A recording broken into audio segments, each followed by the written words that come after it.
Hi guys, welcome back. The next topic we're going to study is bundle branch block. I shall be explaining to you the ECG criteria of left versus right bundle branch block, but we first need to understand what's going wrong here. You see, in a normal individual, the left and the right ventricle will contract at the same time. But in these patients, we do not have a simultaneous contraction, but we have is a sequential contraction of the ventricles. And you may ask, what's the big deal about it? Well, the big deal is, let us assume a patient is having left bundle branch block. That means the left fascicle or bundle of his is damaged. So the impulse conduction to the left or the timing of the left is wrong. What I mean by timing wrong is contraction of the left ventricle is not going to occur at the right time. Now, when the right ventricle will contract, obviously the blood will go into the lungs, but because the left did not do its job, therefore there would be pooling of blood in the lungs contributing to a severe pulmonary edema and patient can even die. Guys, I want to tell you that myocardial infarction can actually result in left bundle branch block, and LBB, left bundle branch block, is one of the diagnostic criteria. When you read the definition of MI, you will read about chest pain, ECG criteria, biomarker criteria, but along with that, I'm adding or supplementing a new onset left bundle branch block is also a diagnostic criteria, and this can really be lethal and can contribute to death due to what I explained. The right has done its job, the blood has gone into the lungs, there would be severe pulmonary edema due to pooling of blood in the lungs of this person. And well, right bundle branch block will also cause problems for the patient, but lots of time right bundle branch block can be physiologically present as well. Left is always pathological, right can be physiological, though I'm going to talk about other causes beyond physiological for right bundle branch block as we progress. At the moment, there are two messages that I've given you. One is, whenever you read in a question new onset left bundle branch block, you should always consider the possibility of myocardial infarction in a patient. And I also explained why we are worried about the patient, because it's not going to be a simultaneous, it's going to be a sequential firing of the ventricles. Now, for us to understand the ECG criteria, we will first focus on a normal ECG, and then I'll explain to you how to progress for the criteria for bundle branch block. Whenever you are given a ECG in the exam, the first and the foremost thing to be done is look at the heart rate, calculate the heart rate. And how do you do that? You will be basically counting the RR interval. The formula is 300 divided by the RR interval. Let's count the number of squares here, that there are 4 large squares. While I'm writing it, I want to highlight that the only time I'm asking you to count large squares in the ECGs for the heart rate, everything else is going to be the small squares. In this particular case, the heart rate is turning out to be 75 beats per minute. So now we will calculate the axis. For calculating the axis, what you need to do is look at the two leads, lead number 1 and lead number AVF. Now in the exam, you're not going to have this luxury, but here I'm just going to draw a graph like this. On the x-axis, I have plotted 1. On y-axis, I plotted AVF, and now we're ready to do something that we do in class 10th, that is vectorial analysis. If you look at the height of the R wave in lead number 1, as compared to S, I mean S is almost non-existent or hardly seen. So I can say that the vector of R minus S will be positive. Similarly, when you look at lead number AVF, again R is substantially big, S is almost non-existent. So my final interpretation is that the vector of lead 1 is also positive and AVF is also positive. So I'm just going to plot it here. And when I plot it here, I'm just gonna draw a vector here which is falling in the quadrant that is currently highlighted, and that's gonna be normal axis. So first message in this question per se, or this ECG if given to me, is that person is having a heart rate of 75 beat per minute along with normal axis. And now we will focus on P wave, height and duration, and you need to see whether every P is followed by a QRS or not, because I want to identify normal sinus rhythm, or is there going to be drop beats present in a person, is it an irregular rhythm? So let's check. When I zoom in here, you definitely can notice the configuration of the P wave. The duration of the P wave looks to be approximately 2.5 small squares. I've told you normally the duration of P wave should be less than 120 millisecond, and the duration looks fine. Now let's look at the height also. Height is almost about 1.5 to 2 small squares. So what I can definitely say is height and the duration of the P wave per se in this condition is normal. After that, I'll also scan the PR interval in this patient. So I'll just use a different color to highlight it. The PR interval in this case also looks to be pretty decent. It's a little in the range of about 3 to 4 small squares. I've told you normal is about 3 to 5. That would be approximately 120 to 200 milliseconds. Since the PR interval is also fine, I'm now also seeing the fact that every time there's a QRS complex also occurring. That means that the conduction of waves is occurring properly. So the next word that I'm going to write after normal axis would be that the patient is having a normal sinus rhythm. P wave configuration is okay, PR configuration is okay. Let's look at the duration of the QRS complex. You will notice that the QRS is approximately 2 small squares, that's 80 milliseconds. So even the QRS duration is normal. After that, I will focus on the ST segment. For that, I'll obviously look at the entire ECG, not only the limb leads per se. So if you look at the limb leads in this particular recording, you will notice that per se there's no significant ST segment changes. There's neither a ST elevation, neither a ST segment depression.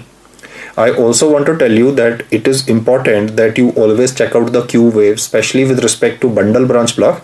I'll explain the reason why, but where should you check the Q waves in the ECG? So the site where it is recommended to check for Q waves is V5, V6. I'll give you the reason for that also, but you can definitely see a small negative deflection before the R wave in the patient, that is the Q wave. Well, the reason for this is septal activation, guys. You know, if I just represent it here, and it has been represented earlier also, if this is bundle of phase, this is the left fascicle, this is the right fascicle, the vector points like this. What I mean by the vector pointing like this from left to right is that septal activation proceeds from left to right, and the electrodes which are going to be reading this current, this blue arrow that I've drawn is actually the septal activation. This is representative of Q wave. You can see that the current, the blue vector is going away from V5, V6. Because it is going away, that is why it's a negative deflection. So there's no point of you trying to waste your time and trying to check for the Q wave in V1, V2 because it is hardly visible. The site where you are supposed to check for the Q wave is V5, V6, and why are you supposed to check it, especially for bundle branch blockage, will become obvious as I progress in the discussion subsequently. But in this particular case, I can say that this is a perfectly normal ECG. Another thing that you will also notice per se, though I can mark on the ECG, I'll try to hand draw it. In lead number 1, in a normal person, the height of the R is always lesser as compared to that of S. As you move to lead number V3, the height of R and S will become almost equal, and as you progress towards, let me say, V5, V6, then the height of the R will be more than that of S. I repeat what I said. I said in you and me, in lead number 1, R wave will be shorter, but then the height of the R wave will definitely keep on increasing, and we call this the progression of the R wave. But you will notice that in the all ECGs of bundle branch block, this normal progression of the R wave will definitely be hampered. Once you have a hang of identifying these baseline parameters, we will now look at what is the problem for my patient. I want to highlight that in a normal person, the current goes from SA node, AV node, bundle of phase. First current goes to left ventricle, that is via the left fascicle, then to the right. Why? Because the refractory period of the right fascicle is relatively higher. I have explained this in hard sounds, guys. Why S1 is called as M1 T1 is because current will first go to the left side, so mitral valve will close, then tricuspid valve will close. So the basic message is the refractoriness of the right fascicle is relatively more. This is what happens in us, and I've also shown the arrow of septal activation, which is going to be responsible for Q wave in a normal person. Now if I draw cardiac muscle around it, let me say this is the cardiac muscle, and that if I draw the electrodes, you can see that the current of septal activation is literally going parallel to V1, V2, but it is going away when it comes to lead number V5, V6, and since the current is going away, therefore Q wave is a negative wave. This is again what I've represented is perfectly normal. These are the Purkinje fibers through which there would be a flow of impulses, and the current will flow from inside to outside, and therefore there would be a ventricular depolarization. The problem in a patient who's suffering from left bundle branch block will be that first you focus on the word block. Block implies that conduction will be relatively slower, and therefore there can be a broad QRS. The reason why you get a broad QRS in bundle branch block, one can be understood from the English word block, or I can say if the current is not going to be able to travel across the left fascicle, it will then travel via the muscles. the conduction speed via the muscles is lesser than that of the Purkinje. Remember, I've taught you Purkinje is the fastest conducting fiber in this left bundle branch block patient, because the current is not going to be able to flow normally. The conduction system itself damaged. It will utilize the muscles per se to travel, and therefore intermyocyte conduction is present in these patients. That again explains intermyocyte conduction is slower than the conduction in the fibers per se of the, because conduction system is designed for conduction. Muscles are mainly designed for contraction. If you are going to be using the area that is muscle, which is supposed to do contraction for you, is going to be utilized for conduction, then optimal results will not be obtained. So bundle branch block will always be having a broad QRS. That's one of the important parameters that I wanted to remember. The second point is that now, because the current will definitely be able to go across the right side, no problems, but will be able to reach onto the left side with a delay. So we also notice that the direction of septal activation changes in left bundle branch block. The vector will change. Because of this change of vector, guys, the Q wave in the ECG will not be seen. Remember, Q wave is a negative wave. The vector points from left to right, but in left bundle branch block, because the vector is pointing the other way around, so that will definitely contribute to positivity. This current will definitely contribute to positivity in the upswing towards the R wave, definitely, because next thing I'm going to say is tall R waves. But the point is, you will not be able to identify Q waves in a ECG of left bundle branch block, and that is something which is very minor. You might say, sir, Q wave is such a small wave and you are expecting us to pick it up in the exam in a pressure cooker situation that it is absent. I mean, that is not something which from a student's perspective is very attractive, because a student would definitely want a faster way to analyze the data. So the faster way, guys, is that if I draw the cardiac muscles here, that is in the surrounding area, that's the cardiac muscle that I've highlighted now, and you can see that the current that is shown going from right to left, that will add up to the R wave in lead number V5, V6. So one of the important criteria that you will always notice will be tall and broad R waves. I'll show an image of this also subsequently, guys, but at the moment we are focusing on the theory part. So the point is that definitely the current will flow to left side. Definitely in V5, V6 there is going to be R, but it's going to be relatively taller. Why? Because this current is added, whereas in a normal person it's a negative current. Then reason for broad is what I again highlighted, that's going to be intermyocyte conduction present in a patient. And lots of time, especially in lead number V5, V6, you will also notice another very interesting thing, which can be that in this tall and a broad R, the upper part of this can be having a M pattern.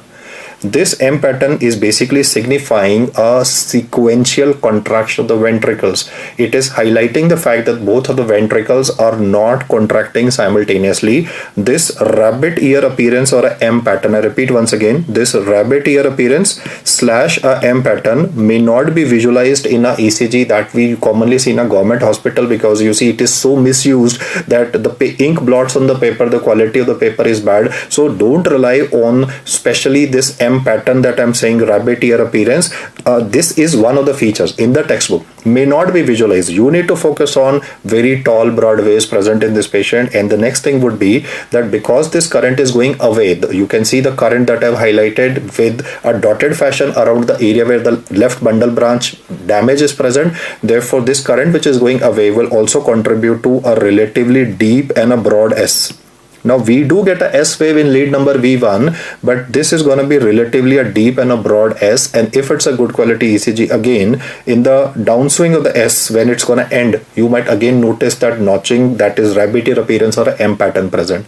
The bottom line with respect to left bundle branch block would be point number 1, broad QRS. That's going to be present even in right bundle branch block, but the special features are absence of Q, presence of tall broad R waves in V5, V6, and a deep S in lead number V1. I'll also tell you a hack or a shortcut how to remember it, but now I'm going to tell you something very interesting with respect to ECG, especially of left bundle branch block, that I will show in the actual ECG per se.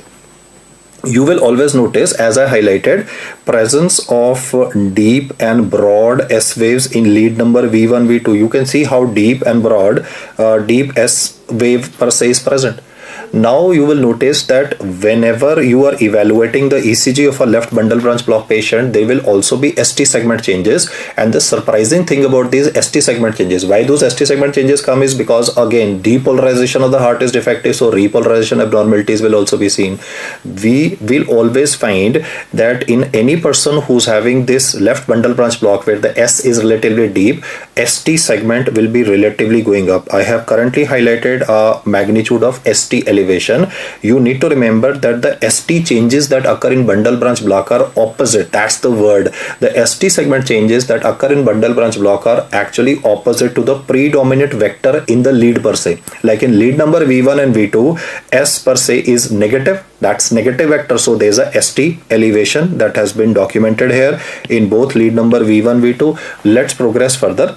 You will notice that when it comes to the same patient, as you progress towards lead number V5, V6, you definitely in this patient, I'll use a different color, even notice a bit of rabbit ear appearance coming up, right? That's what I have highlighted. And then you are also noticing a broad S wave. You can notice a broad S wave. So what is happening is that in V5, V6, there is a positive vector. Because of this positive vector, guys, there will be some magnitude of ST segment depression coming up. I'll repeat that again in lead number V6 also. I said the predominant vector in this case, you can see R is bigger than S, no? So that is why the predominant vector in this patient is going to be positive.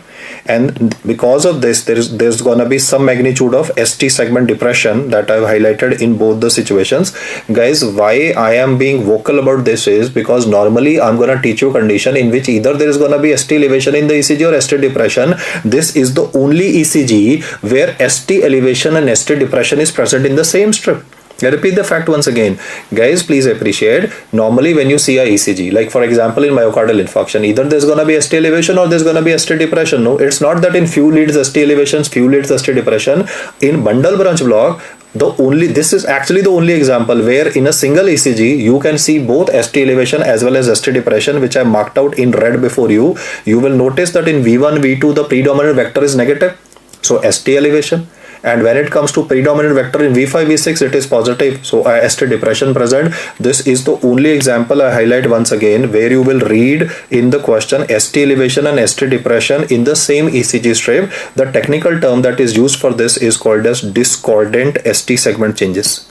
Now, had I just written this statement, no discordant ST segment change, it usually does not make sense, but I've tried to explain this to you, and the reason for this is because there's a defective depolarization. There would be a defective repolarization also occurring in the patient. Let's focus on this ECG, guys, and evaluate what's going on. So as I highlighted, we will first be checking the heart rate of the patient. Though there's a slight fluctuation in the heart rate, let me just use this opportunity to mention regarding what am I getting at the moment. The RR interval of this patient would be 300 divided by 5. So the heart rate is turning out to be approximately 60. And then there's a slight variation in the heart rate as we're moving subsequently because bundle branch block can contribute to that. I will now be focusing on the axis of this person. So this is lead 1. This is lead number AVF. Let's see what's going on. In lead number 1, R is definitely positive, hardly any S is seen, so the result of lead number 1 vector analysis R minus S will be positive. I've just plotted that also. But when I look at the data of AVF, look at this, I'll just zoom it in for you. You will notice that the depth of the S is relatively more than the height of the R. Therefore, since the vector in this case R minus S will turn out to be negative, the word is negative, I'm going to plot this negative here. And when I plot it, you will notice that the axis now is coming in a different quadrant. This was the area where normal axis is present. If you move a little laterally, this would be right axis deviation. But in our case, the current ECG, the patient is having a left axis deviation. So two interpretations in this case, the heart rate of the patient is varying. The heart rate is varying something in the range of about 60 to 100. There's definitely a ST segment depression present. There's predominant, I said predominant broad S waves present in lead number V1 and V2, which normally does not happen. And you can also see the progression is not occurring. Now, like I told you that S wave is going to be deeper in V1, V2, and then gradually the height of subsequent waves will change. So the progression pattern is not exactly the same. And most importantly, discordant ST segment changes also came up. Now, because a lot of students say, sir, we find difficult to remember all this, so I am trying to give you a hack here. That's a mnemonic that you can use to remember findings of left bundle branch block. That is called as William. In William, you need to remember W alphabet is the first alphabet here. So for V1 and V2, you just need to remember that there would be a deep and a broad S wave. If he's gonna be kind on you, there will definitely be a rabbit ear appearance given. Like in this particular case, yeah, a bit of rabbit ear appearance is well noticed in lead number V5, V6. When it comes to V5, V6, you look at alphabet M. It is W and a M coming up. So there's going to be a broad and a tall R wave, and then definitely a rabbit ear appearance.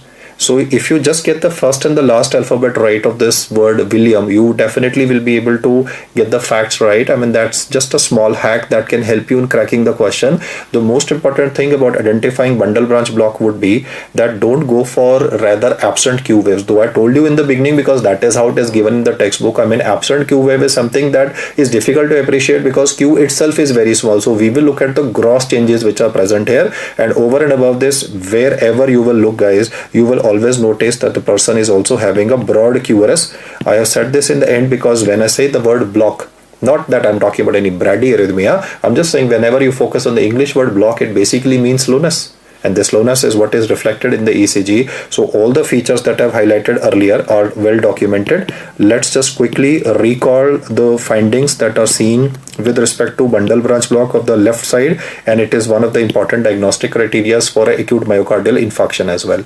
The findings are broad QRS, intramyocyte conduction will contribute to the slowness. Instead of a simultaneous contraction, a sequential firing of the ventricles, absent Q waves, tall rather broad R waves in V5, V6, and rather the same words being used. That is, instead of tall, I'm saying because it is negative, so I'm saying it is going to be deep, broad S waves when it comes to lead number V1 and V2 in the patient. You can actually take either a picture of this, or I would suggest you to just note down the points that I've highlighted, and once you will practice this once or twice by yourself, then it will become second nature to you, because once you see a case, then obviously it becomes interesting. Okay, I'm going to try and find out what is really going with the heart of this guy. And as I highlighted, a lot of these patients may actually not reach the hospital. They might actually die because left bundle branch block can be really lethal, guys, and it can contribute to very substantial pulmonary edema. Now, to reinforce the facts that I've just explained to you, we will look at one more ECG and evaluate the findings of left bundle branch block. First and the foremost, I'll focus on the heart rate in this case. So you definitely can count approximately 3 large squares present here. So therefore, the heart rate of this person would be 300 divided by 3. That would be 100 per minute. And now we will focus on the axis part. When it comes to the axis, you need to look at the data in lead number 1 and AVF from the vector perspective. Lead number 1, R wave is much bigger as compared to S. So the vector in lead number 1 is turning out to be positive. However, when you scroll through AVF, you will notice that AVF, the predominant vector, is the negative one. I mean, if I subtract the number of small squares of R from that of S, the vector is turning out to be negative. So let me just plot this before you. Though in the actual exam, they will obviously not give you the flexibility of drawing anything. So you will have to do this mentally, and therefore I'm making you practice here. You can notice that the vector for lead 1 is turning out to be positive. The vector for lead number AVF is turning out to be negative. So when I join them, the quadrant in which it is falling would be referred as left axis deviation. The next thing which is very striking in the ECG of this particular representation is broad QRS complex. And when I say that, lots of guys will say, sir, why can't it be ventricular tachycardia? Well, for VT, the heart rate has to be more than 100, no? And there are multiple other features that we see in ventricular tachycardia as well. So yes, we are having a broad QRS complex globally present all through. And now when you scroll through or scan through the, I would say the chest leads, you will definitely notice a dominant S wave present in this patient. This is the dominant S wave present. And as you move laterally towards V5, V6, especially for V6, you will be able to notice a dominant broad R wave. You can see how broad and dominant the R wave is. And well, what is this, guys, that I am gonna now highlight before you? Then this scooped out part, no, this scooped out part, this is the ST segment depression which is present. I said no, whatever is gonna be the positive vector in a particular lead, the ST segment in bundle branch block will always go the other way around. So you are noticing a S coming up here that I've shown in green, followed by a ST segment depression presented. This is the ST segment per se that I've just highlighted in a scooped out pattern. You can see the red is representing the R, the S is represented in a downswing, and then the ST segment has been highlighted in this case. I've already sensitized you to the fact and would like to repeat this fact that the only ECG where you can be having ST depression written and ST elevation also, which can be highlighted in a different way. right? It's merging with the T wave anyway. So ST elevation and ST depression both are present in the same ECG. And even if you forget about this, I have shown this ECG mainly to highlight that M pattern or rabbit ear appearance may not be very distinctive. Though you might be noticing this rabbit ear, which is relatively asymmetrical because one ear of the rabbit is very big and one ear of the rabbit is very small in some of the leads, definitely. But I wanted to show you this ECG mainly to be mentally prepared for the fact that lots of time the characteristic rabbit ear pattern may not be present, and still you should be able to crack it on the main dominant features that I've highlighted, which is gonna be dominant S and broad 1 in V1, V2 with respect to dominant R in V5, V6. The mnemonic William will definitely help you with it. As I said, acute myocardial infarction can be having a new onset left bundle branch block. So we need to understand, is it a pre-existing one or is it a new one? So we have these special criteria which are called as Sagar-Bossa criteria. Now you don't need to go through the details of these criteria, but I just want you to be aware of the fact that how is it that in the casualty lots of time a person might be having ECG findings like the one that I've shown and your consultant is saying it is MI. Because obviously left bundle branch block is a presentation of MI, so your consultant is using these criteria. As I'm going to highlight, I mean, why are these criteria, Sagar-Bossa criteria used? They are used for detecting MI in the setting of a left bundle branch block. We basically want to differentiate whether it was a pre-existing one or whether it is a new one. So let's make a list of causes of left bundle branch block now. The mnemonic or the shortcut that I can request you to remember at the moment can be A2, S2 and D2. So let me just summarize.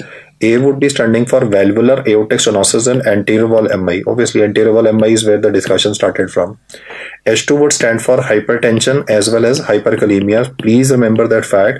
In a MCQ hyperkalemia, though I have discussed ECG findings of hypo and hyperkalemia separately, hyperkalemia can contribute to ECG findings of I would say left bundle branch block. And D2 would stand for digoxin toxicity. I'm just writing the word alphabet T here, digoxin toxicity, and dilated cardiomyopathy can also be having this manifestation. So these are some of the important causes which you need to remember over and above the fact that left bundle branch block, how can you identify it on a ECG? The characteristic rabbit ear appearance will always be a bonus for you. Now I'm going to describe for you what are the important causes of right bundle branch block, and we'll also have a line diagram highlighting what is going wrong here. This is left fascicle, this is right fascicle. Septal activation occurs like this and is responsible for the Q wave. In a person having right bundle branch block, this right fascicle is damaged. So the current will take more time to go across this area. Intramyocyte conduction will again come up. So even broad QRS can be anticipated here. You see, the problem in this particular chap would be, you can even pick it up from auscultation. From auscultation, I've highlighted, though this is discussed in heart sounds, in these patients, when you look at first heart sound, current will go to the left side. So mitral valve will close on time, but right side information will be delayed. So tricuspid valve will be shifted a little laterally. I have explained to you widespread first heart sound is a feature that can be seen with right bundle branch block. Let's do this once again. Left side current will flow normally, so aortic valve will close on time. You can see current going to left side, no problems. But on the right side, because there is a wastage of time, so P2 will again be shifted. So this would be contributing to wide split second heart sound. This is a revision for you guys. I've taught you narrow split S1, narrow split S2 for left bundle branch block, and wide split S1, wide split S2 for right bundle branch block. Now once this is going to occur in a patient, one of the predominant findings that will be coming, especially in lead number V1, V2, will be based on the fact that there is not a simultaneous but a sequential activation of the ventricles. So we usually get this pattern. Again, looks like rabbit ears only, but is also written as RSR. You see, in fact, these two R's are representing the two different activations of the ventricle. What I mean by different is that ideally the R of left and right ventricular activation is merged together. In you and me, left ventricle, right ventricle, both will be depolarized at the same time, so the current is merged together, so we have a single R wave. But in this case, the two different R waves are representing a sequential activation of the ventricles. Anything that goes up is R, anything that comes down is S. And obviously the different size, why one is written small, why one is written relatively bigger, is because you see right ventricle will be having less muscle as compared to left. So per se, there can be a disparity in the height of the R versus R, as I will show you in the ECG also. Like if you look at lead number V1 here, you will notice that the right got activated and the left also got activated. So there's definitely a disparity in the rabbit ears here. This what I've highlighted is commonly written either as RSR, or you can just call it like, this looks like slightly like alphabet M only, no? The only thing is that the top of this alphabet M is not of the same size, which is of the because of the different muscle mass. So one of the very good ways to actually identify a right bundle branch block in a patient. So though we'll go by the norms here, if we can calculate the heart rate, we will now calculate the axis also. I'll go a little faster since we have talked about the axis part already. I've just plotted 1 and AVF. If you look at lead 1, the vector is definitely positive. If you look at AVF, you will notice the fact that this is R and then there's a relatively shortish S. So I'll definitely try to evaluate it here. And in lead number 1, you will notice that the height of the R is approximately 4 to 5. S is also going to be 4 to 5. So I'll just putting a 0 here to say, or I can say it is turning out to be almost equal. So if I plot the data, guys, it might turn out to be a normal axis also. That's definitely a possibility if it's a right bundle branch block, which could be physiologically present, but that RSR pattern will still do the trick for me. So I'm not relying only on left axis deviation versus the right axis deviation in the patient. And one of the highlights of right bundle branch block would be that once you start evaluating the RSR pattern in lead number V1, that would be very easy for you to identify overall. And another feature that can be seen in lead number V5, V6 of these patients would be a dominant S wave and a broad one also. This is a broad S wave.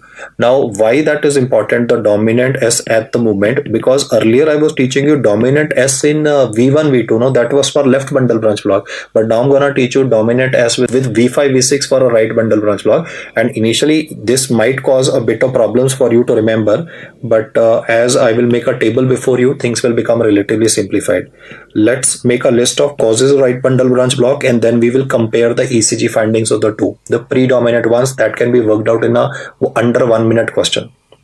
Apart from physiological, which is very obvious, and I don't think so the examiner would love to ask it, they would definitely love to put in conditions like pulmonary embolism, because that involves the right hand side. The pulmonary embolism, the right ventricle gets grossly dilated, and therefore the firing of the right ventricle is anyway delayed. So right ventricular hypertrophy, for pulmonary embolism, he can write the word acute cor pulmonale, or he can write the word plain cor pulmonale. I've already sensitized you to the fact that plain cor pulmonale would be COPD and acute cor pulmonale is pulmonary embolism. So do keep a watch for those terms.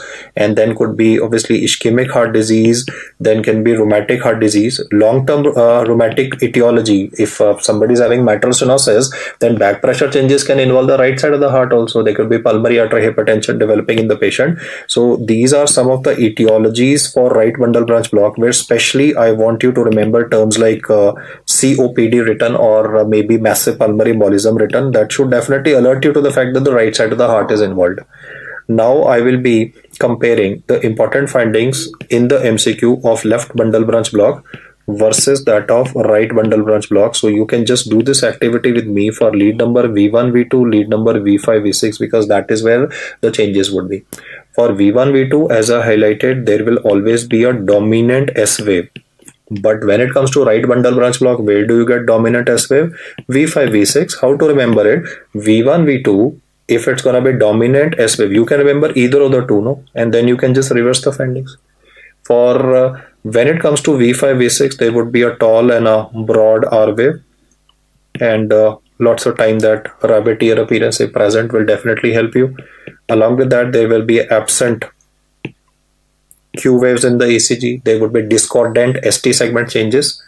There would be nothing like absent Q wave with respect to the person who's having a right bundle branch block. And V1, V2 will be having this classical RSR pattern, or is also referred as M pattern. I mean, whether you call it M or not, that's optional for you.